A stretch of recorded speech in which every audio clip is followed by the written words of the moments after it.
At the outset, I would like to welcome the Consul General of France in Pondicherry and Chennai, Etienne Roland Piège. I hope I'm pronouncing it right, because I'm also more nervous, not because the French people being here. We have the head of the Department of French, whom I have to face every time. So because of that, I hope I pronounced it right, but if anything wrong, please pardon me. I'm not well versed with French. So to him, on behalf of Department of Politics and International Studies, International Relations of Pondicherry University, and on behalf of all of us gathered here, I heartily welcome you, Consul General. And I also take this opportunity to welcome the Dean International Relations, Deputy Dean International Relations, my dear friend Professor Humayun, the Center Head of South Asian Studies here, Professor Sharmila from the Head of the Department of French, and then each one of you from the SEAL, from Department of Politics and International Studies, and also other departments who have gathered to listen to this very important lecture. Just to introduce the Consul General, he's been here since September 2024. He's responsible for advancing Indo-French relationship in the consular jurisdiction covering Tamil Nadu, Kerala, as well as the Union Territories of Puducherry and Andaman Nicobar Islands. Postgraduate and a PhD candidate at the INSEAD, he entered the French Ministry of Foreign Affairs in 1997, occupying diverse positions in Paris as an economist in the policy planning unit and as the head of the unit dealing with development issues. He was then posted at the World Bank as senior advisor to the executive director of France, that's between 2003 to 2006, before several high-level positions fulfilling the French embassies in Japan, that is Economic and Commercial Counselor, South Korea, deputy head of the mission, and Vietnam as Counselor of Cooperation and Cultural Affairs. A seasoned diplomat with more than 15 years of field experience in East Asia and Southeast Asia, his background today allows him to have a comprehensive overview of the stakes surrounding the Indo-Pacific area, which lays at the heart of the Indo-French relationship itself. Today's talk is also titled as France and Europe in the Indo-Pacific.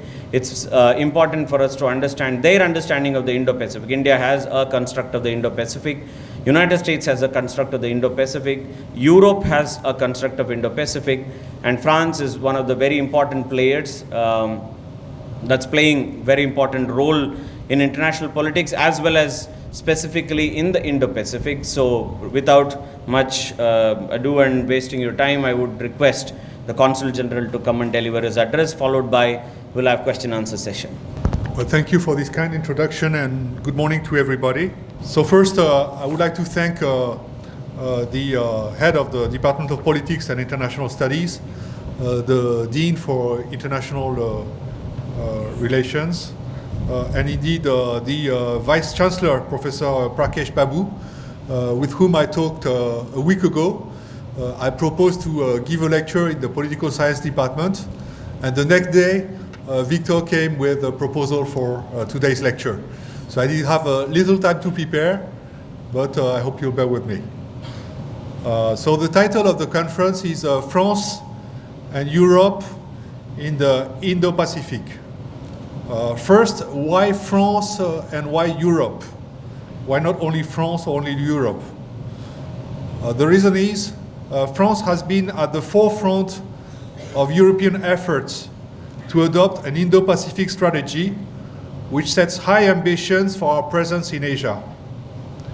Indeed, the French Indo-Pacific strategy was first presented by President Macron in India during his first visit in March 2018.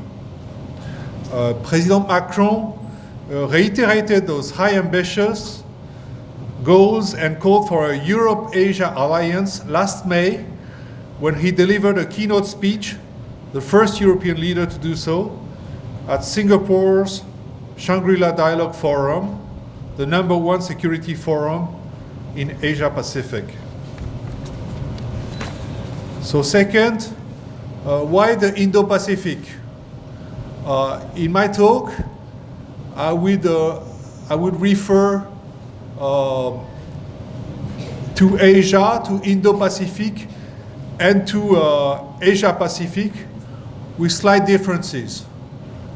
So Asia is a continental mass. Asia-Pacific is an economic concept. Indo-Pacific is more of a word used in strategic studies or international securities issue. As students in the field, you've certainly heard of the American Alfred Thayer Mahan, who first spoke about maritime power, or Halford Mackinder, the British admiral, and also there is the Indian scholar K.M. Panikkar, who spoke about maritime issues in a securities context. So I'm not a scholar in security and international relations. My background is in economics, so I'm more familiar with the concept of Asia-Pacific and Indo-Pacific. I will talk with 4 parts. First, I will stress the vital interests at stake in Asia for France and Europe, as what happens in the region has a direct impact on Europe's economic future, Europe's security, and Europe's priorities on global issues. Second, and more timely, I will depict how China and US competition shapes the region and beyond, and what are the stakes for Europe but also for India. Third, I will explain how Europe has to avoid being at the menu on the US-China competition and instead sitting at the table of these triangular relationships. And fourth, I will address a common remark: you don't have the cards, how to get a stronger position at the table by launching an alliance between Europe and Asia with partners such as India and other powers in the region in order to consolidate our respective strategic autonomy. So first part, I will stress that vital interests are at stake for France and Europe in Asia. France, as well as Europe, is far from retreating from Asia. It is actually doubling down on its commitments. Why? Mainly because Asian issues are not exotic topics, far remote from European interests. Quite the contrary. What happens in Asia touches upon vital interests for Europe, both in terms of challenges and solutions. These challenges are at least on 3 levels: the economy, security, and sustainable development. On the first level, the future of our industry, and more generally our prosperity and economic sovereignty, hinges upon what happens in Asia-Pacific. The economic center of the world has moved toward the region, as Asia-Pacific accounts for about 1/3 of the world's GDP. More immediately, we are facing a direct challenge to the survival of many European industries due to Chinese overcapacities in a multitude of sectors, beginning with the automobile sector. We also have to reckon with the fact that our industry in Europe is dependent on supply chains largely based in Asia, as was illustrated during the COVID crisis. Ultimately, our ability to forge industrial partnerships based on our complementarities with Asian economies and to secure supplies in Asia will be key to our ability to revive our industries in France and in Europe. On the second level, there is the security challenge. Asian security issues used to look far away to European decision makers until recently. But things have changed as the interconnection of Asian security and European security has become obvious over the past few years, for at least two reasons. First, the war of aggression that Russia has launched against Ukraine also involves Asian powers, with North Korea supplying arms and troops to Russia, as well as China's decisive support for Moscow's war effort, both in terms of arms supplies and international supports at the UN level. On a more positive note, Japan, Australia, Singapore, or New Zealand firm stand on their position regarding Russian aggression. The second remark, the risk of open conflict between major powers in Asia has increased dramatically, with a potential impact for European economies. In terms of economic security, any emergency in the Strait of Malacca or around Taiwan would have disproportionate impacts on European economies. I should also mention other choke points in the region, like the Strait of Hormuz, the Bab el-Mandeb Straits, or the Mozambique Channel. At the third level, the challenge of Indo-Pacific also touches upon the habitability of the planet.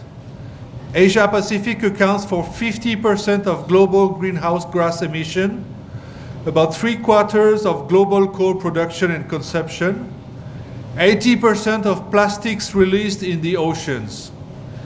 It concentrates the bulk of the challenges, but it is also part of the solution, especially technological solutions to face these challenges. There is no credible path to sustainability without Asia involved.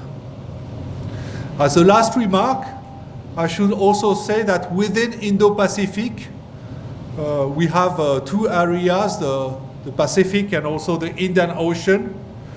And the Indian Ocean is essential to France for several reasons. First, France is an Indian Ocean power with a presence in the region, in the Reunion Island, with about 860,000 French living here. That's 8.6 lakhs people. The Mayotte Island near the Comoro, with 270,000 French citizens, and also 13 Indian Ocean islands under French sovereignty. France is a member of regional institutions like the Indian Ocean Commission and the IORA, the Indian Ocean Rim Association. France has military bases not only in Réunion and Mayotte, but also in Djibouti and the United Arab Emirates. It had an EEZ of about 11 million square meters. So again, France is India's neighbor in the Indian Ocean. So what is at stake for Europe in the Indo-Pacific? To be short, it's our ability to shape today's world, not for imperialistic goals, but in order to remain masters of our own destiny, according to our values and our core interests.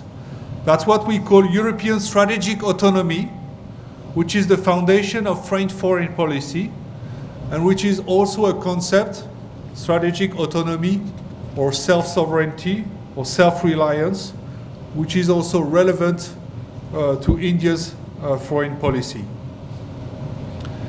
Second part now, we live in a world dominated by the competition between China and the US. The past 3 decades have been marked by China's rapid rise, which has reshaped the regional as well as world geopolitics. For instance, Japan, a country I know well. I studied and taught in Japan when I was your age as a student and young scholar. Japan used to have a GDP 4 times bigger than China in 2000. Now it's the reverse. Japan accounts for less than 1/4 of China's GDP. So with half of the region's GDP, China is now without any doubt the dominant power in Asia. And with rising uncertainties about the US commitment to the region, China's influence is on the rise. So let's be clear, China is dominant, but not hegemonic. It has to cope with other important players, the first being India, a rising power with huge impacts in the medium to long term. With its democratic institutions, its potentially massive market, its highly trained workforce of engineers, its potential for technological innovation, its expanding military capacities, its global cultural outreach, and its ability to reach out both to Western democracies as well as to the global South, India will, sooner or later, be a game changer in the region. That is why France has bet a lot on its strategic partnerships with India as a top priority. But let's be realistic. For the time being, India is still hindered by its ability to shape the region by 2 main factors. First, the relative weakness of the economy. With roughly the same population as China's, India only accounts for 1/5 of China's GDP. And second, India has a complex relationship with its neighborhood, Pakistan of course, but also other neighbors. In this regional landscape, being shaped by the China-US rivalry, I should not forget either Japan, which plays a growing strategic role, including and its view on regional security, but also ASEAN, which is the new global growth engine and the great beneficiary of the ongoing reshuffling of supply chains, as well as an important forum for political and security issues.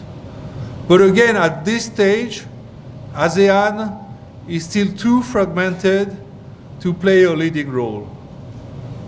So again, it is not a tale of Chinese regional hegemony, at least for the time being, but China is in a league of its own.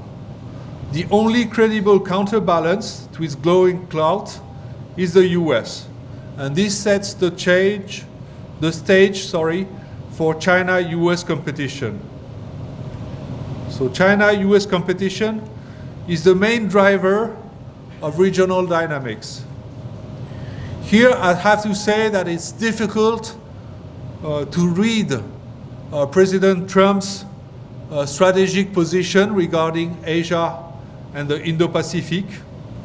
So I will not try to make an analysis of the present US administration's stance. I would, however, point out that in some points, President Trump has something in common with the Chinese leadership.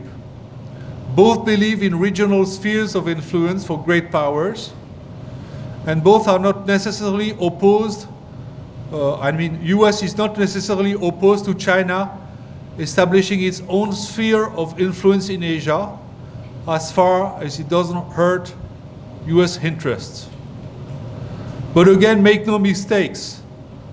In the long term, it is unlikely that the trend of increased competition between US and China will change fundamentally in the years to come. It turns out that Indo-Pacific might not be big enough for both countries, and that US and Chinese spheres of influence will clash where vital interests of the two countries are involved, the most obvious example being Taiwan. So in Beijing, as well as in Washington, D.C., almost all decision makers are obsessed with this US-China competition. There are different views on which country has the edge in this rivalry. The answer is not black and white, as China is both stronger than ever on the global stage, with a very strong position on industrial supply chains and a consolidated position in the global south. And at the same time, China is more fragile than it was 10 years ago when the economy was booming and the international environment was friendlier. So to sum up, China has become a dominant power in Asia over the past quarter century, but it now faces the US in a competition which is here for the decades to come and will keep driving the main strategic trends in the region. So, if China and Washington are negotiating at the table, you have to be at the table to avoid being at the menu. And Europe needs to be pragmatic and engage both the US and China. The US-China competition presents obvious challenges for Europe. We are more dependent on external supply chains and external markets than China and the US. So we are the ones which have the most to lose from some kind of economy decoupling worldwide. So that is why we are in favor of a pragmatic engagement with China as well as with the US. As you know, we are allied to the US, but not aligned. Europe has to defend its own interests and value in its dialogue with China. We need to be at the table. Otherwise, European security and European economy will be decided by the US, by China, and maybe by Russia, but without us. So France is well placed to push for such a dialogue, being the first big Western country to recognize the People's Republic of China in 1964, and being one of the very few Western countries to maintain a regular dialogue at the highest level with Beijing. So for Europe, China has three positions as both a partner, a competitor, and a systemic rival. We in Europe refuse a black and white approach. China is indeed a partner, for example, on climate change, but also potentially on some international crises. China is also an economic competitor, which is natural and unproblematic, provided that some common rules allow a level playing field between European and Chinese companies. And China is, to our eyes, also a systematic rival in that Beijing is promoting a world order which we find problematic and notably supports Russia's war efforts against Ukraine, undermining, therefore, the basic principle of the UN Charter. Again, a rival doesn't mean an enemy, and it's important that we acknowledge our disagreements so that we can manage them. So what we are trying to do now, especially as France, is to promote dialogue with China while at the same time rebalancing the relationship. In this relation between Europe and China, we need balance, we need stability, we need sustainability. It means that China has to take Europe as an equal partner and has to take European concerns seriously. Among the difficult issues at the table, I mentioned China's support to Russia's war of aggression, but also Chinese overcapacities powered by massive state subsidies in many sectors, beginning with the automobile industry. So again, we need a level playing field, and free trade needs common rules. In conclusion, for this part, in order not to be sidelined or squeezed, Europe must actively engage both the US and China in a pragmatic way. But if you are at the table, you need cards to play. So what are Europe's cards in this big gamble? In a world of naked and brutal use of power games, again, you need to bring cards to the table. That was summed up by President Trump in his February meetings with President Zelensky of Ukraine, with his reply, "You don't have the cards." And it turns out that in the present situation, Europe does have cards to play with on the table, and we have a unique window of opportunity for further partnering between Europe and Asia. Countries in the region don't want to be forced in choosing one side. They need geopolitical stability to focus on economic development, and they need open market. So they try different strategies to keep a balance and some agency. This is why, in his speech at the Shangri-La Dialogue in Singapore last May, President Macron called for a Europe-Asia coalition aimed at ensuring strategic autonomy vis-à-vis superpowers, consolidating geostrategic stability, both in Europe and in Asia, and reviving the rule-based order. So what did President Macron and France mean by this Europe-Asia coalition?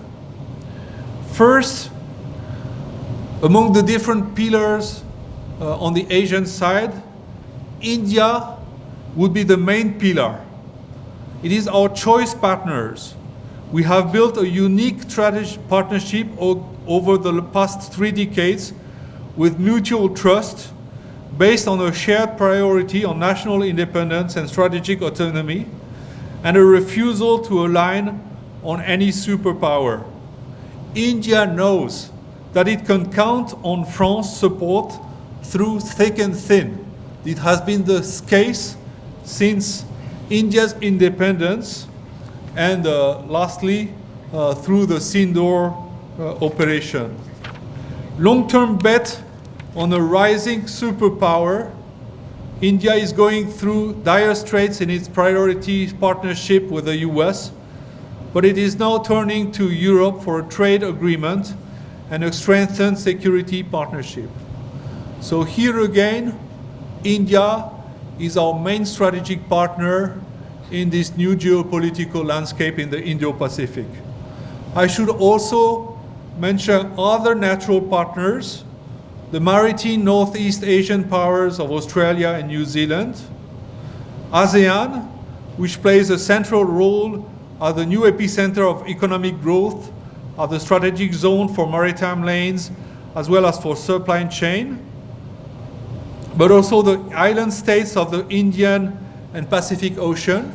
And here I mentioned France's presence in the Indian Ocean, but also in the Pacific, with about 2 million French citizens living in the area. And I should also mention Japan as a strategic partner for Europe. So countries and regional organizations in Indo-Pacific are now paying more attention to the EU, and we have a window of opportunity.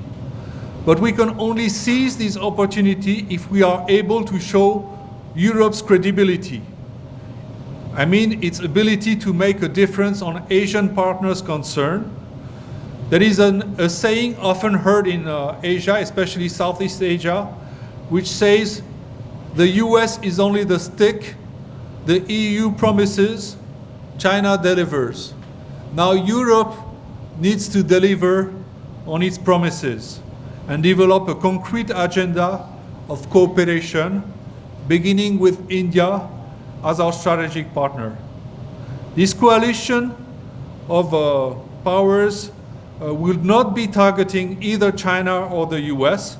It is an open platform which must give us sufficient leverage to engage those two countries and weigh on the future governance of the world.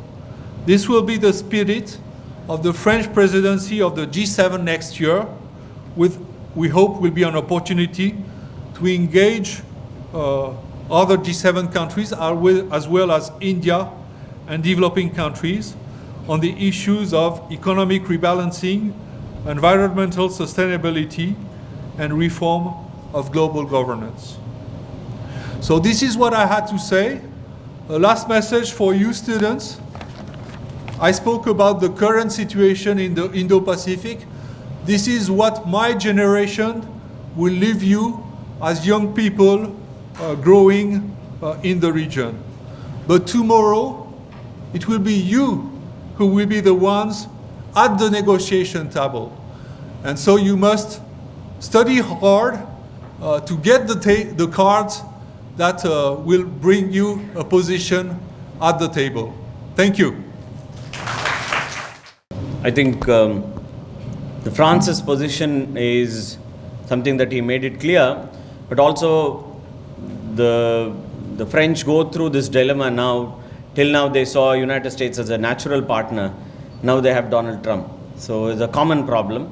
They are also unable to deal with him. So it's a little tricky situation for France, how exactly to manage itself in the Indo-Pacific. Though, as he himself mentioned, France has a lot of territory in the Indo-Pacific itself. It has more than 9 million square kilometers of the exclusive economic zone in the Indo-Pacific itself, which is second largest in the world. As you also mentioned, there are nearly 2 million people who live here, and they also have 8,000 military personnel in the Indo-Pacific itself. Now, apart from this, from Djibouti to so many other places, they have their presence. So they are sort of a resident power because it extends from the Madagascar to Polynesia to all these places. They have their presence, and they have been a resident power, to be precise, with regard to the Indo-Pacific. But the challenge comes in here is also, though they with India they have Operation Varuna, to so many other things that we do together, apart from the idea of the Quad, the idea of the whole Indo-Pacific, what we pursue, what they pursue. In all these things, there are tricky situations that there is no compulsion that other nations also have to. Like France is trying to go hand in hand and also try to manage the situation with China. As he said, that China delivers. This is something that the whole European Union seems to be believing. Way back in 2014 to 15, when I was doing my postdoc, this used to be a common feature. Any talk in the European Union or in any of these states, invariably China would be there on the table. Whether the Chinese would be there or not is a different issue, but it was inevitable for the Europeans to be there. That's a level of complex interdependence that they have. But at the same time, while they want transactional relations with China to continue, there are many other things that they push across, from democracy to governance to so many other things where there are issues associated. Now, it will be very interesting also to look at what would be France's take on let's say, island disputes that some of these Southeast Asian nations rise. Like, he has served in some of the Southeast Asian states, and the Indo-Pacific has to be inclusive. This is the Chinese demand, that when you say it has to be inclusive, how is that excluding me is inclusive? How is that the vision of the Indo-Pacific is coming in? These are complex problems, and the situations are also different. Sometimes we have ideological issues that are associated with the European standards that they tend to push up. Sometimes we think that comes from high-headedness, and sometimes we think it's pragmatic. Whenever they try to preach, because it has taken 75 years for us to tell that Europe's problem is not everybody's problem. And that has to go also into European Union and European Union's mind, because European Union is unable to set its own house and right. Look at a country like Poland. Poland has an absolute different vision than that of the European Union, but it is unable to tell. But it will be able to tell, or France or any other European state will be able to tell an Asian country that this is not right or this is right. Now, these are the issues that we have to deal pragmatically. There's no meaning in me romanticizing a situation between India-France relations or India-European Union relations. We have different standards. We are coping up. It's not that we are opposed to some of those ideas that are coming, which are normative standards. We are also trying to cope up because they have universal value, from democracy to participation, governance, accountability, transparency, and all of these things we appreciate and we try to cope up. But there are also other moral standards that they try to push across, and that's what the Minister for External Affairs, the Foreign Secretaries, and all of them have been trying to combat, have been trying to negotiate. Because like let's say an accusation of India fueling or India paying for the war between Russia and Ukraine, which is not true. That's not truth, and it's far away from the truth. And India has made it very, very clear that what European Union buys as energy in half a day, that till the afternoon we buy for a whole month. Now, these are the places where India expects European Union as well as France to treat us as equal partners, treat us on par with in international relations. This is a demand that we have. And I'm not mincing words here, because this is an academic space and we have to be clear about it. Now, having said that, he brought out lot of components that are vision for the European Union, how they have to manage complex relations, balancing their relation with different nations. One is pragmatically they need economic support in terms of the manufacturing and other things from China, and at the same time they have to also stand ground on their moral principles. India and France relation is also growing in a different trajectory altogether, and among number of them who are in the defense industry, it was and India also was looking for a change from a perspective of also capacity building, and that's when Rafale came into picture. MMRCA, we wanted MMRCA, we had Lockheed Martin, we had Saab, we had Gripen, we had number of them who also were approaching, but they were of the impression that it's a old India, that where we would supply the weapons or you would supply our requirement, but then subsequently we are dependent on those nations only. It was France that for the first time understood that India is asking for something else, and they have strengthened us. We have seen that delivering and also happening in the Operation Sindoor. So the Rafale came from them. So India is thankful to France for that particular factor. Apart from this, we have also been working with France on number of other things, and Macron has been, I think, one of the closest friends to the current Prime Minister, Mr. Modi. He is one of the earliest leaders, world leaders and powerful leaders who endorses most of the things that the Prime Minister does, and he tweets, he speaks, and you can see that very clearly visible. I think that's how leadership foster relationship between nations, and then every country will have convergences and divergences, and the effort is always to reduce the divergences and move towards convergences. In that direction, I think this particular talk, also coming from someone representing the government of France or being a representative here, is a mark of departure, and it's also very humbling. And he also made very clear acceptance of saying that we haven't done enough with regard to the FTA, where the British were able to, we are not able to do. That's also because of the magnitude of the problem, where number of countries are there, where UK was able to deal it as one. And I think we will continue to work on this, those directions, and we will continue to strengthen India-France relations. And I would request him to come more often and then interact with our students in all possible ways, depending on their interests. We also have a lot of stake. We have the French department, we have the SEAL students who go for their third year to France, and there is a very strong partnership between France and India, and more specifically Pondicherry University and France. Having said that, I take this opportunity to profusely thank you for sparing your time and initiating this whole process and coming and delivering this particular lecture to make our students to understand France and specifically, and then European Union's understanding of the Indo-Pacific. So on behalf of everyone gathered here and Pondicherry University, we would extend our heartfelt thanks to you. My thanks also goes to the Dean International Relations and Deputy Dean International Relations. They have been the bridge in number of lectures that are happening. The moment they receive something, they see us as the able department to deliver many of these things, and we do that. We don't wait for anyone. We start it on time. We start it on time and we complete on time. and we keep that very, very professional without any other distractions, and that are USP. And our students, as keen students, you might see this hall has a capacity of only 120. They're all sitting in whatever place that is possible, partially out of reverence, partially also out of compulsion. All said and done, we still make it a very, very successful program. So on behalf of everyone here, I would like to thank the Dean and the Deputy Dean International Relations. I also thank my colleagues from the other department, Professor Sharmila, Professor Humayun. Professor Humayun has been kind to lend us this auditorium on a regular basis, and we are grateful to them for having consented to give the infrastructure and at the same time also sending the students and others to participate in this particular program. So our special thanks goes to them.